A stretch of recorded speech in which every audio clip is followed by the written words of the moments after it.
नमस्कार बंधुगण, कहानी दुनिया को आपण मानकु स्वागत। आजिर कहानीर ना है अति विद्वानर बुद्धि। जड़े साधु सज्जन भोजराज्य को आसिला। से निजे बड़ विद्वान बोली एवं अति मूर्ख को मध्य पाठ पढ़ई पारिबो बोली कही हला।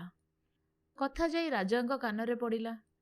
राजा विद्वान को दरबार को डकई पचारिले, मु शुणिछि तमे अति मूर्ख को भी पाठुआ कर देई पार, सत कि कथा? से साधु कहिला, आज्ञा महाराज, पैसा दबा लोक जदि बाहरे गध को मध्य 10 वर्ष भितरे वेद पढ़ाई देवी। राजा पचारिले, आमर गोटे गध को पढ़ाइबाकू केते नब? विद्वान मुंड नुआई कहिला, 10 वर्ष अवधि दियंतु एवं मासकू 1000 लेखा मुद्रा दियंतु। राजा राजी ही कहिले, 10 वर्ष परे जदि गध वेद उच्चारण न करि पारे ताहले तुमर मुंड काट हब। विद्वान कहिला, आज्ञा हाँ, मुंड काटिदेव मोर। मासक 1000 स्वर्ण मुद्रारे राजांको गधर शिक्षक रूपरे निजुक्ति हेले।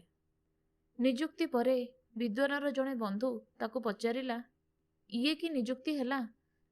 जदि 10 वर्ष परे गध वेद न पढ़ी पारे ताहले तो तोर मुंड काट हब।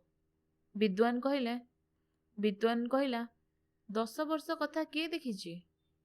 एई 10 वर्ष भितरे मु मरी पारे, राजा भी मरी पारंती, नहले राजांक गध भी मरी पारे।